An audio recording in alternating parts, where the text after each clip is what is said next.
International travelers traffic from Nigeria has been hit by a major blow as foreign exchange blocked foreign airlines funds, among others.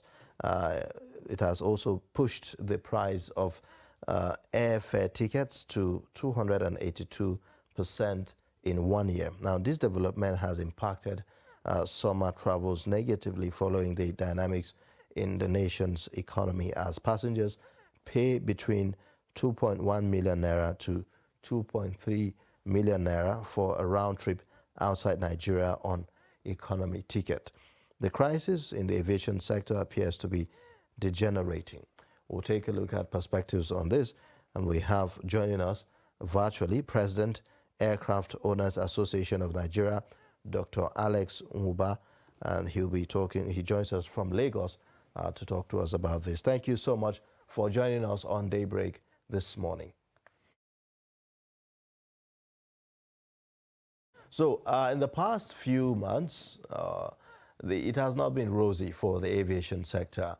We've seen aero contractors suspend operations due to the problems of the Jet A1 and all of that, high fares in the industry, and then the issue of non-repatriation of funds by international airline operators back to their country. This has led to even Emirates saying that they will suspend operation from September 1. All of this put together, how does that make you feel about the trajectory of the aviation sector in the country?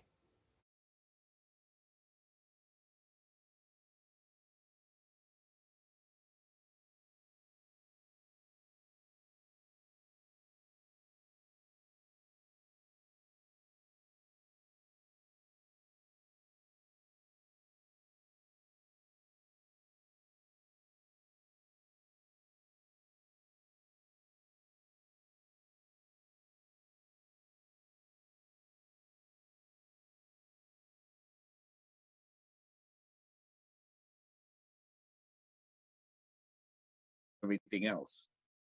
So it's not very good. One of the major issues now, especially with the foreign airlines, is the repatriation of their funds. $464 million is trapped in Nigeria. How did it get to this amount? Why wasn't it possible for them to be repatriating it gradually before it got to this amount, where it's now difficult for them to take?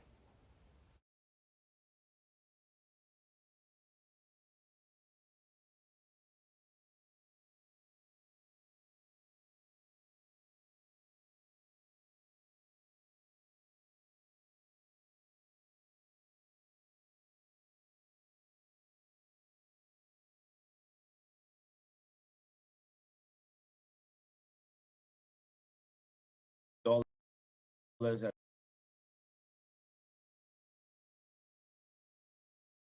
seems like it's nobody's problem, but the airlines to bid high enough to get access to dollars. That's what it seems like. But the fact remains that for many, many, many months, airlines have not been getting their money. And it's come to this situation where you have such a large sum stock in that situation. So what is the central bank to do now? To have reduced this amount gradually? And they'll tell you, well, there are competing demands in the sectors of the economy. So they can give preferential treatment to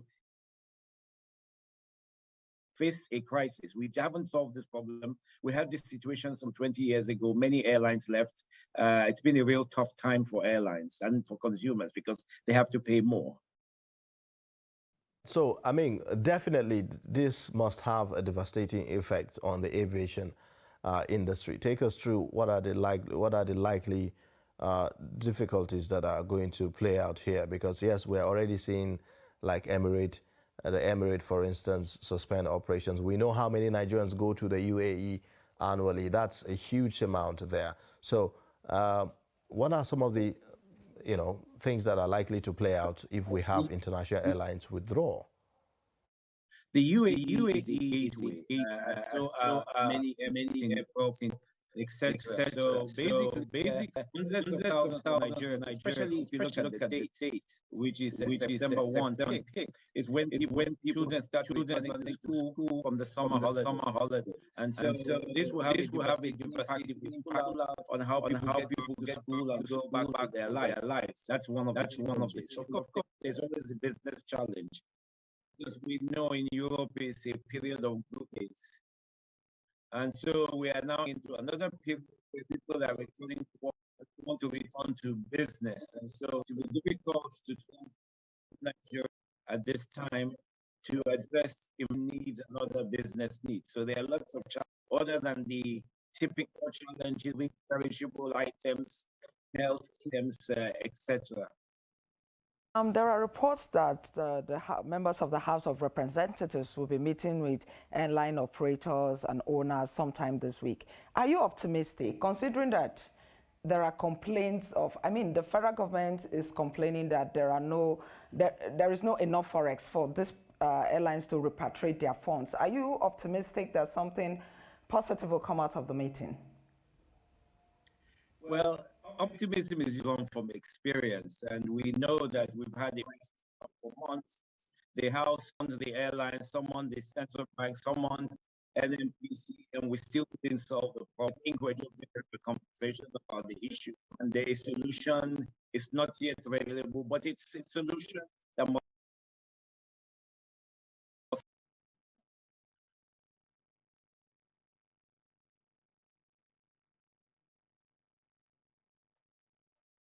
There.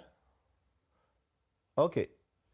So I want us to also, do we see a scenario where Nigerians may now have to travel elsewhere, maybe out of the country, to be able to fly abroad?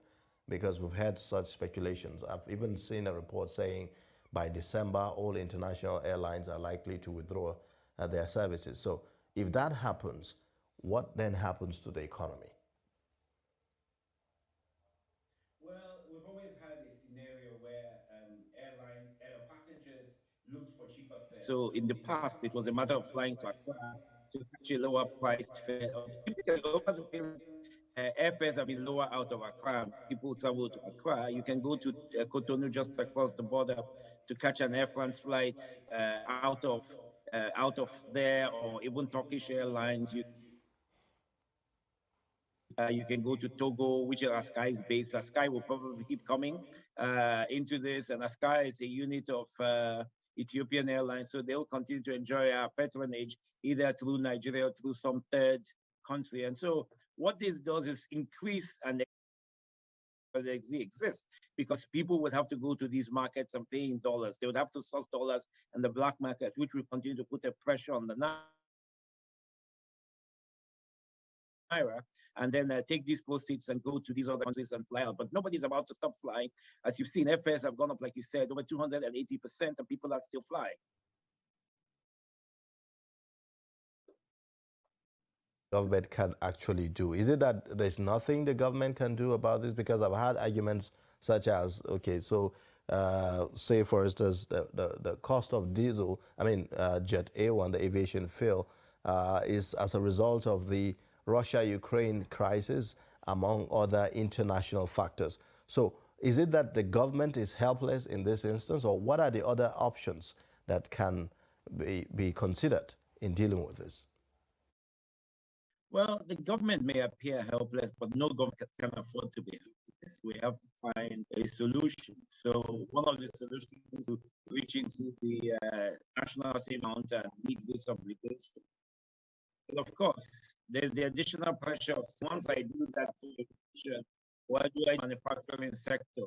What do I do the healthcare sector? So challenging times. They are not impossible problems, but these are essentially challenging times. It's just a product of poor economic planning on our part. Airlines and all of that. We hear that there are loads of aircrafts that are now grounded because of lack of forex as well, because they are due for maintenance and they cannot go for maintenance because there's no forex. Now, as president of Aircraft Owners Association of Nigeria and pilots, do you worry about the safety of travelers at this point? Because, I mean, if most of these airlines are due for maintenance, if most of these aircraft are due for maintenance, and they cannot do that due to lack of forex. Well, one thing is certain, where safety is never questioned. The safety issues at the purview of the Nigerian Civil Aviation Authority. See from their actions, they're not playing with that. So we can take the whole situation out of the discussion because airlines will continue to be, otherwise be operating they will not them to operate. If we're addressing challenges faced by foreign airlines in access sales, to their home country, but we haven't actually addressed the challenges faced by domestic airlines in accidents, like you said, to do maintenance, related. So we really have to very deeply at the whole nature of our foreign exchange regime and how a lot of money is received by agencies of government in the same way. These funds go back to the central bank at the official rate of 100 and something naira. And then these have to go back and source the same dollars, which are at that cost, and have to put these second markets to meet their needs. So we're really not looking at the whole problem, we're looking at it of the problem. Why does it look as if we've been talking about this issue for weeks and months, and it doesn't look as if there's any solution in sight? Why does it look that way, though? Well, here's that way because the solutions are partially in our control and out of our control.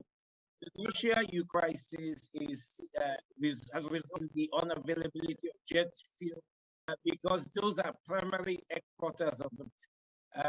And so what do? We build refineries overnight, can't find alternative sources of fuel because the entire is looking for the same product. So the problem is tractable. But they call again for that deep thinking on policy side. In many economies, they don't have challenges because deep thinking has put these processes where you have reserves not just for 21 days, but further along because we understand our. And we need to do that, not just on the aviation, but across multiple sectors of the economy. Problems look intractable because they're not, many of them are not in our hands. And when we haven't put processes in example, why do we continue to allow multiple exchanges in the marketplace, which distorts the exchange regime and creates opportunities for these challenges? We can't do much about fuel, but we said do some things about foreign exchange. So now talking about other options that could help, to what extent will the issues of, will the waiving of taxes and charges on airline operators help in this instant? Well, anytime the government takes away one layer of it allows the airlines to adopt. Costs are going higher. You take away some the short term, some costs, whether they be airports operations, overflight charges, taxes on fuel taxes on a temporary basis. This is not subsidizing. The government will reduce some of its revenue this period of change, and that to address the increasing costs to the carriers, which then allows them to pass lower costs to the consumers. So it's just very simple. Government must not throw hands and say, I can't do anything, but find these links that remove some burden to the trade and thereby burden to the citizens of the country. To do this? Is the government willing to do this path? And then what kind of engagement have you had for them to consider probably doing some of these things? Well, the primary organization engaging government on many of these issues is the aircraft owners by AON, as well as the Aviation Safety Roundtable. And part of Aviation Safety Roundtable, I remember, they've made a policy as to what they should be done about foreign exchange regime. And later in the week, there will be a meeting some of the issues of the industry, particularly safety and security for the public, which will be this Thursday. And so these are the kind of going on both governmental or privately within the industry as the board. So discussions are ongoing Suggestions are being made about how to address some of this. So it's not like people are sitting back and throwing up in the air and wondering what do we do. People are fine, but at the end of the day, down to what will the Central Bank of Nigeria do to address these challenges? They fall flat, whether it is jet fuel or the right fares or the transfer of funds or the funds to domestic airlines. All of these things out of the Central Bank of Nigeria. So, this inability of foreign airlines to repatriate their funds, what is the effect on the image of the country? And also, going forward, how easy is it going to be for investors to want to come into Nigeria? Will they have confidence that their business, when they do business, they'll be able to take out their money and all of this?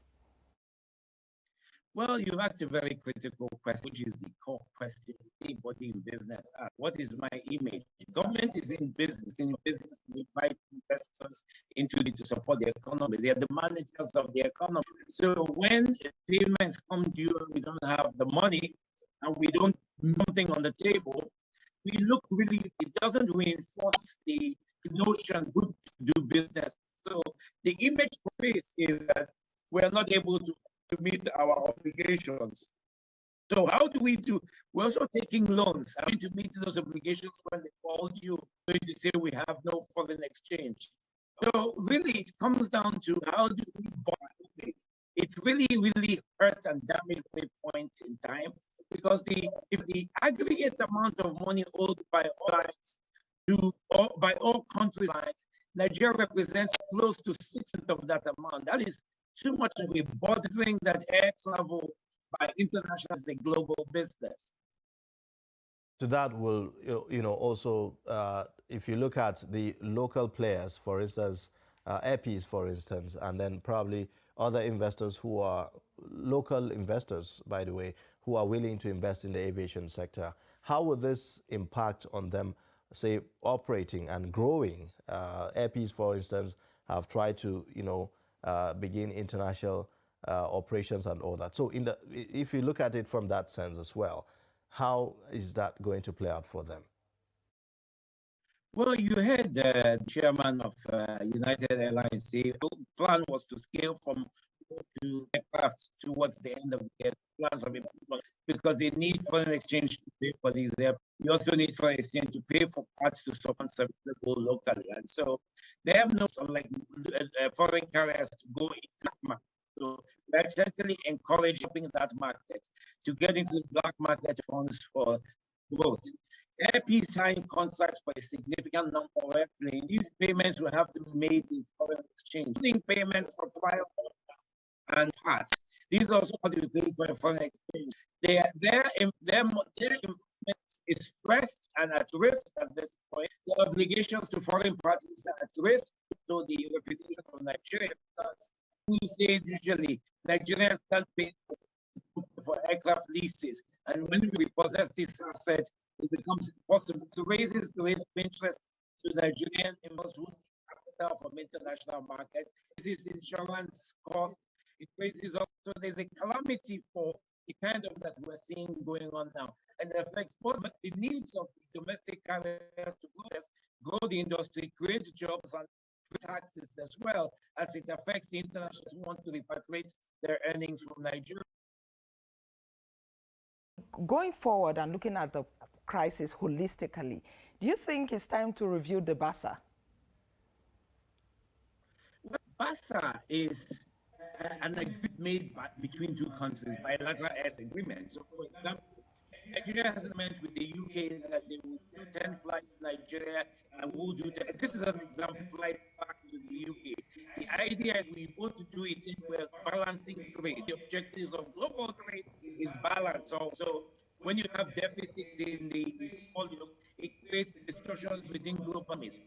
One of the challenges Nigeria has constantly faced is to develop a domestic industry point where we can balance the trade. So one says that, for example, the UK gets 10 flights, the Emirates gets 20 flights into it, but there's no reciprocity from Nigeria, no ability for us to get money out of there to balance these things.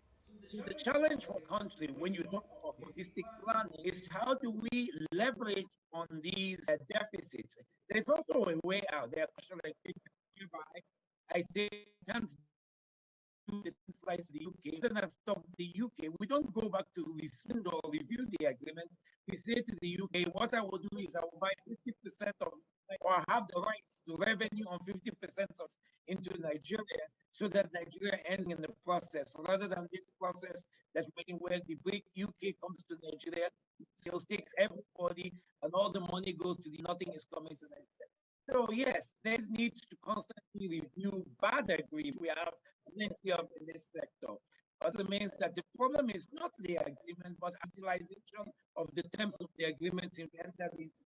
We're talking not only about battles, we talk about that on a global basis. Also, signatory to the single air transport market is the opening of the African market, one market, so that you can go from Examine to Johannesburg, or you can go to Muscat, or you can from Lagos to Taki, example. So that agreement, well, every airspace is open, we can go there. Monies will have to obviously flow to those doing that business. What have we, as societies, to this agreement, the Yamasukro that signed in 1999, and what have we done within the framework of the agreement entered into to address our capacity in those agreements, so that it benefits economy rather than we be the field for the global marketplace? All right. Well, I guess we'll have to end the discussion at this point in time. Thank you so much for sharing your perspectives on the crisis rocking the aviation sector. The Dr. Alex Nwuba, the President, Aircraft Owners Association of Nigeria. Thank you so much for joining us on Daybreak. It's my pleasure.